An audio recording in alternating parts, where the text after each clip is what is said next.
that are available on my Pango shop right now. I read this Pango shop to give myself a little bit of money. This first stack that I have here is like, I would say children's and babies.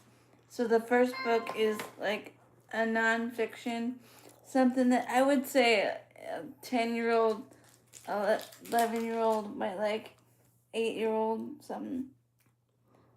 What's it called? It's called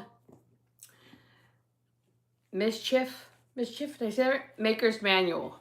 Mischief, Maker's Manual. You want me to read the back? Yeah. There's ordinary mischief and there's magnificent mischief. Anyone can create ordinary mischief, but only by reading the Mischief Maker's Manual can you create magnificent mischief. Never cruel, but always funny and creative. The mischief in this book will change the art of pranking forever. So it's like a prank book. So I would think like a little kid would like it. Yeah, there's the prankster's code. A, B, C, D, E, F. A, always be careful. B, don't be a bully. C, be creative. D, no lasting damage. E, excellence in pranking. And F, be funny. So it's just like a book for a kid if they're trying to be funny and make friends, and I don't know what she's chewing on. A bar. Protein bar. Go on. Okay. But that's available, and like flip through some of the, because it's not really a book. It's like a, I mean it is a book, but it's not like a novel. It's like how-to book. Like a Catch up the butt. I don't know what that. I looked right wrong. The Invisible Toilet Force Field. So things like that. I would think boys Prank phone calls. would like this Maybe book. not that one. Mm. Reminds me of a book you'd get like before you go to summer camp or something.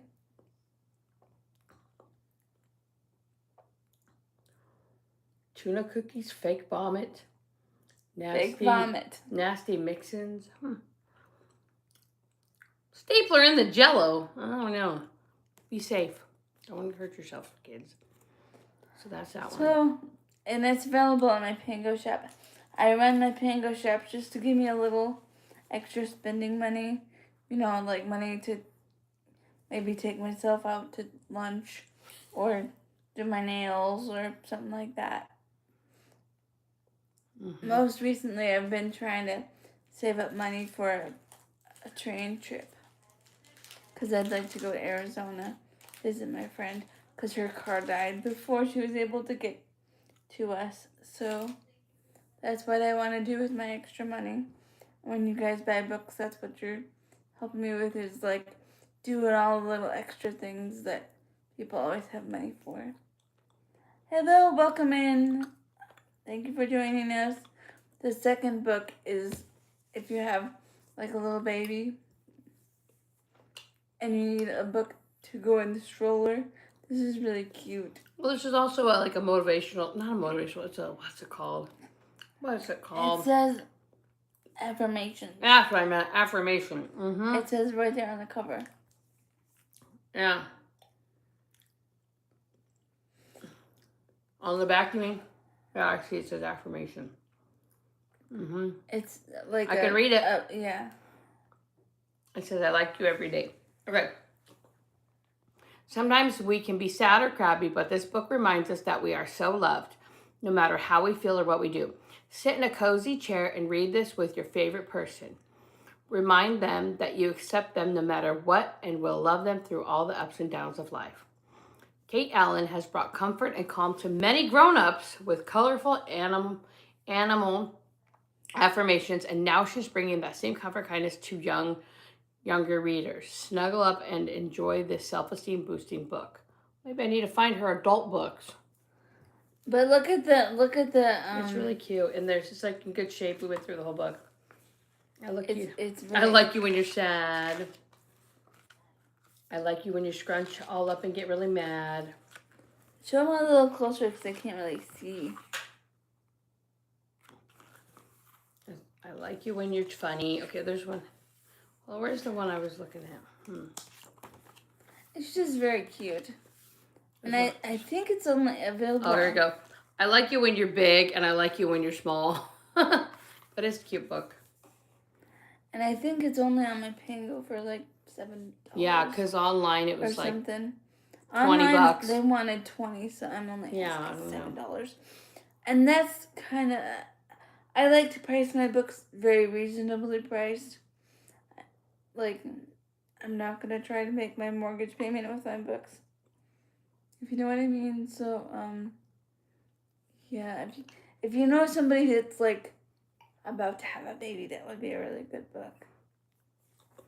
It would go good like in a little nursery on one of those little shelves. This next one is called Thunder from the Sea. The Sea. I would say this is more of like a juvenile early reader kind of thing. I can read it if you want. Yes. It's 1929, and 13-year-old Tom Campbell has always wanted a real family with a real house and a dog of his very own. Since he was 3 years old, the only home he has ever known has been the Mission Orphanage. Aww. When he is sent to live and work with fisherman Enoch and his wife, Tom finally sees his dream within reach. And when he rescues a Newfoundland dog in the middle Newfoundland. Newfoundland. It says Foundland. It's pronounced Newfoundland. Oh, Newfoundland. Dog in the middle of a terrifying squall, Tom feels as if both he and the dog, which he names Thunder, have found a place to call home at last. But when, I don't know how to say that guy's name, I said Enoch's wife becomes pregnant, and it looks like Thunder's owner might be found. Tom's wonderful new world is turned upside down. Will the Murrays still want Tom? And will Tom be forced to give up his beloved Thunder? So if you have somebody that's interested in, well, you're trying to get interested in reading, and maybe animals is, because that's what I think. I think if you want your kid to read, you got to pick stuff that they're already interested in, because then they'll want to read the book and they won't resent it so much as like work. Mm-hmm. And I think this one has like bigger print. I'm not sure. Let's open it and see. Yeah. Not really, but it's still. So it's kind of a bigger typeface, but it's a lot. Still not a lot of words on the page. Let me look at the border around. So, yeah. So I would say, well, if it's stuck on the other carpet, I'm gonna try to go rescue my dog. What do you mean she's stuck on the carpet? Come here, Velvet. Because she gets scared and she doesn't. Well, we'll just wait till she comes back. She's gonna go save her dog from the carpet. Navitos, what are you doing? My phone just turned off. What the heck? Is that the place? Or you want to come here? Come on, you can look at me. Come on. We got some more books. We got Wimpy Kid books. We'll go through those in a minute.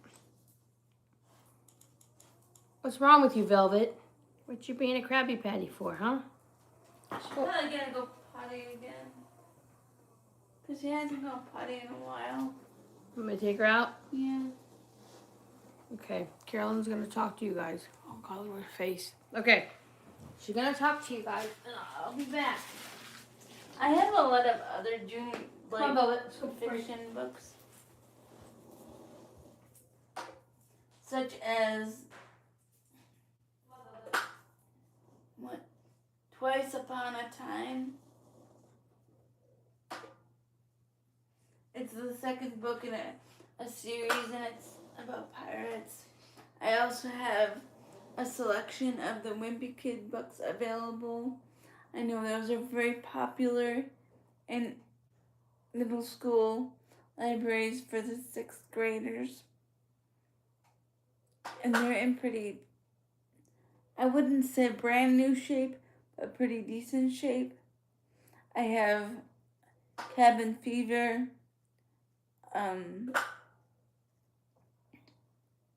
Dog Days and the Third Wheel by Jeff Kennedy. And these are popular. They're kind of made in like a comic book style if you don't know what they are, but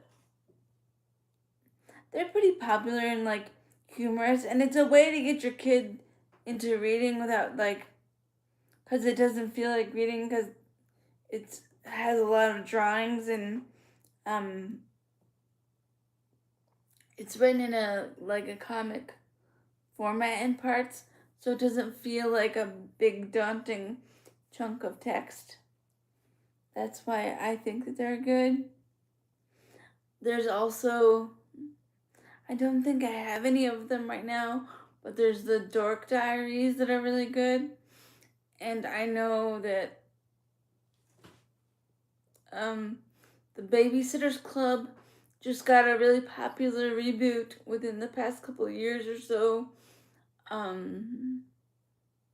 by, I think her name is Anne Martin, which was who the originals were from, but I don't know who rewrote the stories into comic form, but I think those are pretty good if you have girls. And then the Dark Diaries is another one that's along the similar lines of a Diary of a Wimpy Kid, or You shouldn't even go.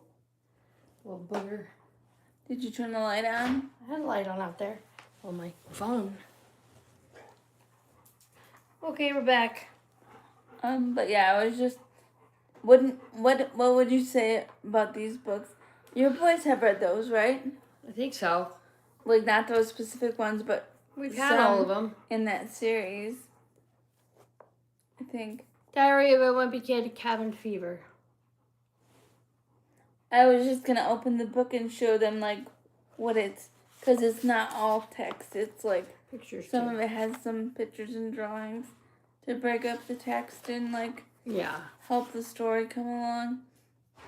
Help them visualize. They're really good for like helping younger readers visualize, and it's a fun, entertaining story. Yeah. You want me to read the back? Mm-hmm. Greg Heffley is in big trouble. School property has been damaged, and Greg is the prime suspect. But the crazy thing is, he's innocent, or at least sort of. It says, the authorities are closing in, but when a surprise blizzard hits, the Heffley family is trapped indoors. Greg knows that when the snow melts, he's going to have to face the music. But could any punishment be worse than being stuck inside your family, with your family for the holidays? So that's that book, Cabin Fever. And they all kind of follow Greg's like adventures through life. He's like the main character, and he's always getting himself into some kind of shenanigans. And they're fun. I like them. Okay, so the Dog Days. It says, it's summer vacation, the weather's great, and all the kids are having fun outside. So where's Greg Heffley? Inside his house playing video games with the shades drawn. Greg, a self-confessed indoor person, is living out his ultimate summer fantasy. No responsibilities and no rules. But Greg's mom has a different vision for an ideal summer. One packed with outdoor activities and family togetherness. Whose vision will win out? Or will a new addition to the Heffley family change everything? Could it be a baby or an animal? Who knows? I don't know. You have to read to find out. And then the last one in the bundle that I have is they're all start out with the Diary of the Wimpy Kid. Yeah, but they're not like in order or any type, but they're just together because they're just the Wimpy Kid. So there's different books. This one's a hard. I don't think you have to read them in any particular order. I don't think so. At least I haven't. Like, I just picked them up for my nephews. Okay. When he used to read them. Okay, this is the Third Wheel. Diary of the Wimpy Kid, Third Wheel. And like I said, this is a hardcover. Love is in the air, but what does that mean for Greg Heffley? A Valentine's Day dance at Greg's middle school has turned his world upside down. As Greg scrambles to find a date, he's worried he'll be left out in the cold on the big night. His best friend, Rowley, doesn't have any prospects either, but that's a small consolation. An unexpected twist gives Greg a partner for the dance and leaves Rowley, the odd man, out. But a lot can happen in one night, and in the end, you never know who's going to be lucky in love. And I think I put this bundle, you guys, with all 3 of these for like $15 on my Pango. And the way Pango works, if you're not familiar, you go on the, well, Mindy can show you on her phone, I think. You'll go to my page, which has my picture, like this. Well, I gotta go to Pango. And I'll have to search her up because...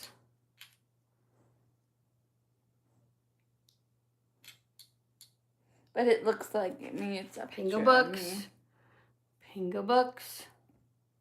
Okay, so I'm going to go up to search titles, authors, and I'm going to put in Carolyn Life.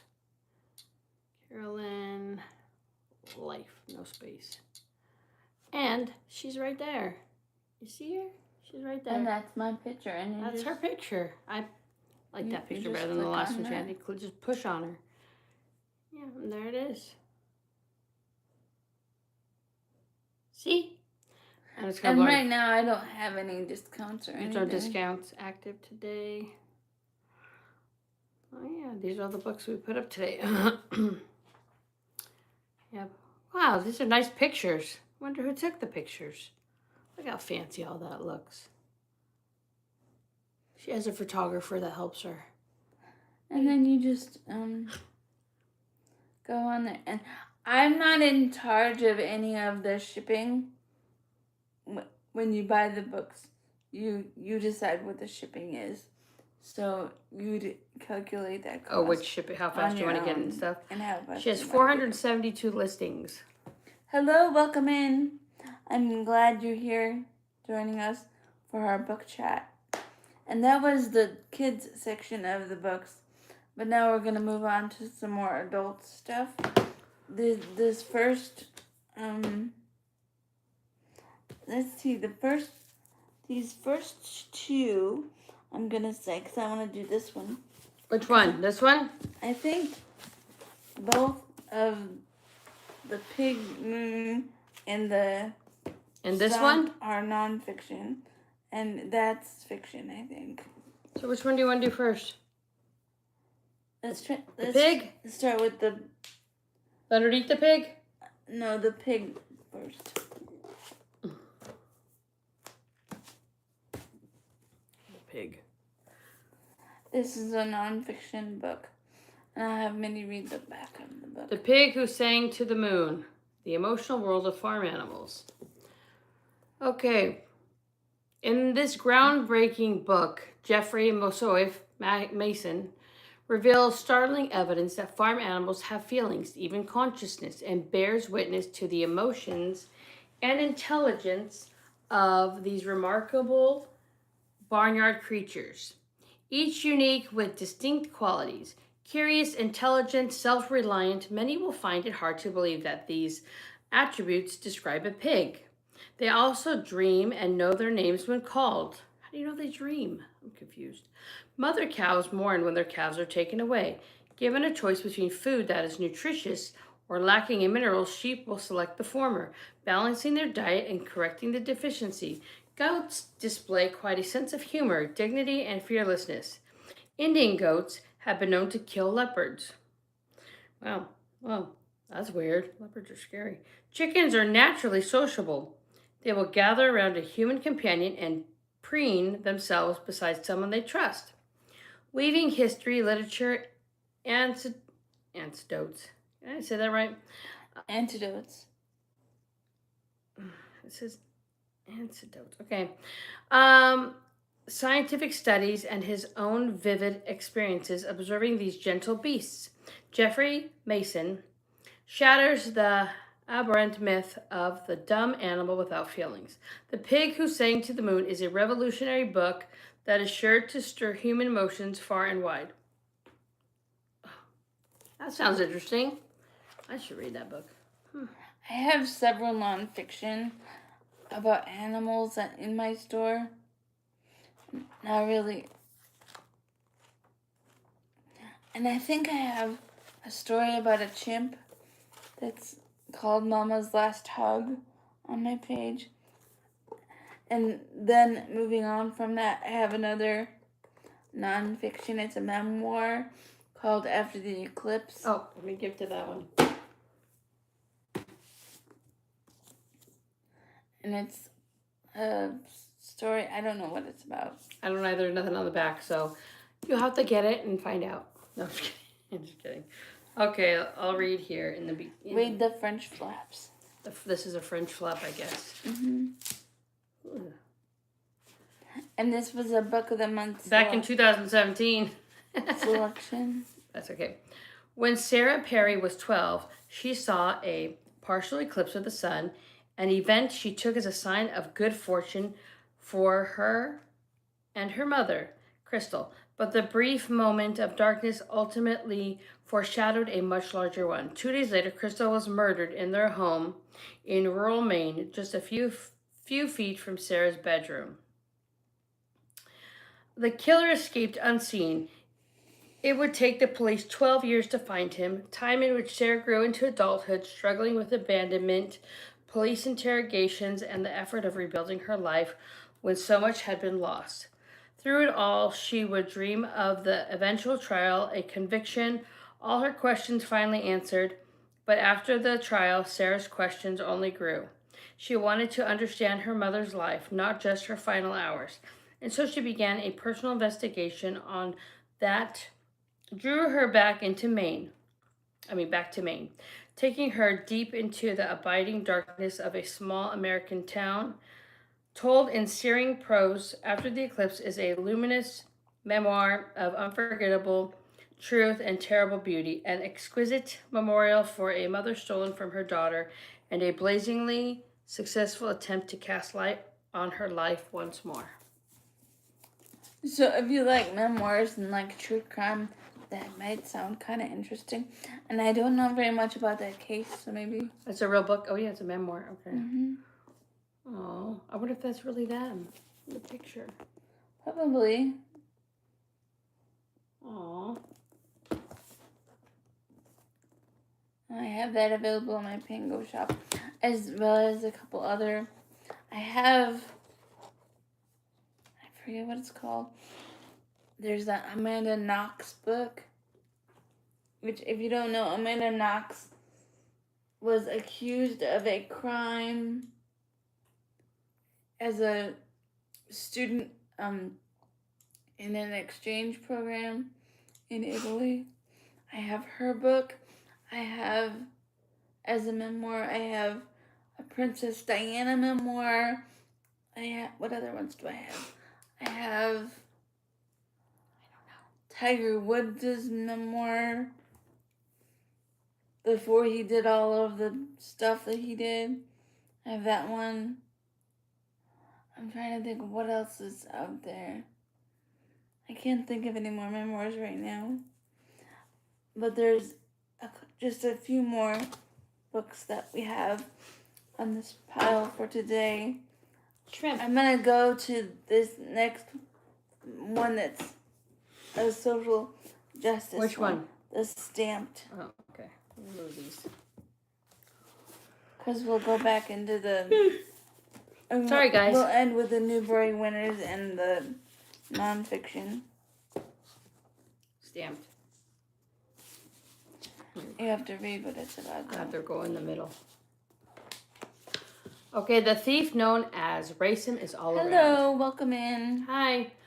Okay, the construct of race has always been used to gain and keep power, to create dynamics that separate and silence. Racist ideas are woven into the fabric of this country, and the first step to build an anti-racist America is acknowledging America's racist past and present. This book takes you on a journey, showing how racist ideas started and were spread, and how they can be discredited. Through a gripping, fast-paced, and energizing narrative, Stamp shines a light on the many insidious forms of racist ideas and on ways you can identify and stamp out racist thoughts leading to a better future. Well, if that sounds interesting to you and you feel like you need to educate yourself, maybe pick up this book. Might have some interesting ideas, or at least a thought-provoking thing that you can study on and recognize maybe some things. This next one is Which one? Unbearable, and it's a book, I believe, for expectant mothers. It's about labor, I think. 5 Women and the Perils of Pregnancy in America. Want me to read the back? Yeah. Maybe it's another memoir. I don't know. Okay, we'll call her Erin. Carmon was 8 months pregnant when the Supreme Court allowed states to ban abortion, unleashing pain and suffering for those who didn't want to be pregnant, and shockingly to some for those who did. What was clear to Cameron from her dozen years of reporting and from what she felt in her bones was how incomplete the American story of reproduction had been, and how much had been unexpressed, hidden, or taken for granted, and not just by conservative justices or in red states. Unbearable tells this deeper story going beyond the headlines and anyone's experience or choice, and grounded in history and journalism. It introduces us to 5 women navigating pregnancy care, from the first positive pregnancy test through joys, loss, and the unforeseen, in a country that is at best indifferent and at worst willfully cruel, and to the brave, outnumbered people fighting to make it better. Written with deep empathy and analytical rigor, Unbearable is at once a clear-eyed expose, a case for our interconnectedness, and an assertion of humanity. Above all, it is a powerful call for solidarity, regardless of our circumstances or our decisions. So apparently I'm wrong. I think if you would want to read this if you're interested in reproductive rights. I just saw at the thing, and the title caught my attention, and the cover page, where how it's written in the block print like that. Mm-hmm. It's not about a bear. I'm just kidding. I know. I'm just kidding. So that's that book. This next one is like... Which one? The top one? In a series. I think. It says something about a series. I just picked it because the cover looked really cool.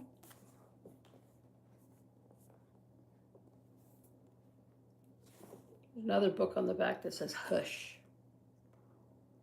Oh, that says look for the new novel from Laura, but I don't know how new that back one is. It's called Hush. That's something Carolyn probably want to read. Looks good. It's probably looks like a mystery thriller cover to me. It's a little dirty, but I don't think there's anything wrong with it. And it's got a little bit of writing on the inside. Like Lady in the Lake 2019, yeah. Like somebody had it and was marking off which ones they read. But it doesn't seem to have any other printing. Mm-mm. Any other markups? I don't know what you call it, yeah. It's just on the title page. Yeah. I'll just show it to you one more time just so you can see.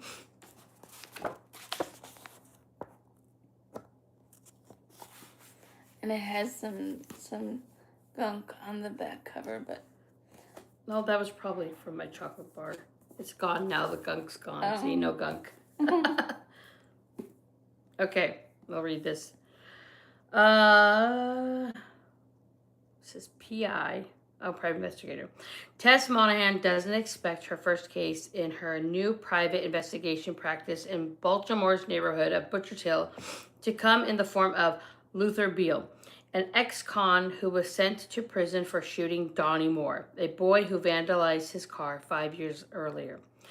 The former vigilante, who became known as the Butcher of Butchers Hill, wants Tess to find treasure and Destiny Teeter, Solomon Hawkins, and Eldon Kane. Huh? I'm just trying to figure out what you said. Destiny Teeter, that's a person's name. Wants Tess to find treasure and Destiny Teeter, Solomon Hawkins, and Eldon Kane, the other kids who witnessed his crime. There's a name. Oh. So he can finally make amends. His motives seem genuine to Tess, who thinks he's an old man who made a terrible, tragic mistake. Yet others don't see it that way and think Luther is simply evil and should have never been released from prison. But not long after Tess begins her search, Treasure and Destiny Teeter are found murdered. Could Luther have been responsible for their deaths? Is that the real reason why he wanted Tess to find them? But just when her doubts about her client surface, Luther makes a shocking revelation that puts everything into question. As Tess soon learns, the more she digs, the more complicated this case becomes, as she must decide whether her client was capable of killing Treasure and Destiny, and if he's telling her the complete truth about Donnie Moore's shooting. But Tess doesn't have a lot of time for a killer who's waiting to strike again, a killer whose sights are now set on Tess. I tried to enunciate if you for like you. detective fiction, that might be a really good one. And it doesn't say, like, first in the series. Well, obviously it's not the first in the series, because if you look at the cover, it says that it's in a series, so I wouldn't think it's the first one. It says in the series, where, on the back? Doesn't it on the corner there? P.S. Insights, Interviews, and More. An imaginative, well-plotted mystery. A Tess Monahan novel. Well, yeah, that's what I was thinking. It's not maybe it could be the first one, but it sounds pretty interesting to me. It's available on my Pango shop. That reminds me of I forget what the series is called, but it's the Vera series on PBS, the British Bird Box show. It's so good. Kind of reminds me of that kind of vibe. But really anything with a PI always reminds me of Vera. I got one more book to go in this pile. One more, and then I'll say good night. Yeah, underneath. Oh, it's a simple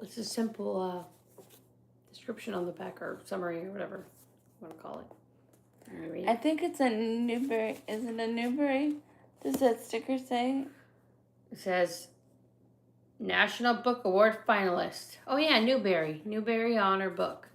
I don't know what that means. It's a Newbery Honor book. I don't know what the Newbery Honor Book is. It's just a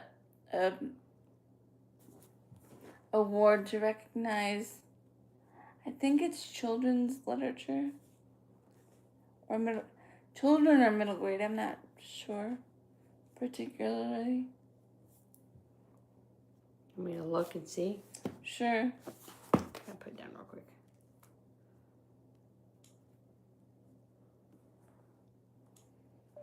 What is a Newbery Honor Book? A Newbery Honor Book is a runner-up for the prestigious John Newbery Medal. Each year, the Association Library Service to Children, a division of the American Library Association, names one gold medal winner for the most distinguished American children's book, alongside several runners-up that receive the official honor designation.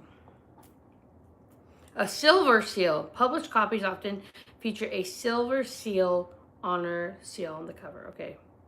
That's what we have. We have a silver seal. A silver seal. That's a Okay. tongue twister. A calico cat about to have kittens hears the lonely howl of a chained up hound deep in the backwaters of the bayou. They are an unlikely pair, about to become an unlikely family. Ranger urges the cat to hide underneath the porch, to raise her kittens there because Garface, that's what it says, the man living inside the house will surely... Jarvis? Garface? G-A-R-VFACE. Garface. Whatever. He's a man living in the house. Surely use them as alligator bait. He finds them, but they are safe in the underneath, as long as they stay in the underneath. Kittens, however, are notoriously curious creatures, and one kitten's one moment of curiosity sets off a chain of events that is astonishing, remarkable, and enormous in its meaning. So if you like a found family story with like action adventure, this might be a good one for you. If you have younger readers at your house, or even if you collect these Newbery Honor books. I know there's a lot of collectors out there. This might be a good copy for you. And with that, I'm going to say I will see you next time in another video. And remember, you are enough. Like and subscribe.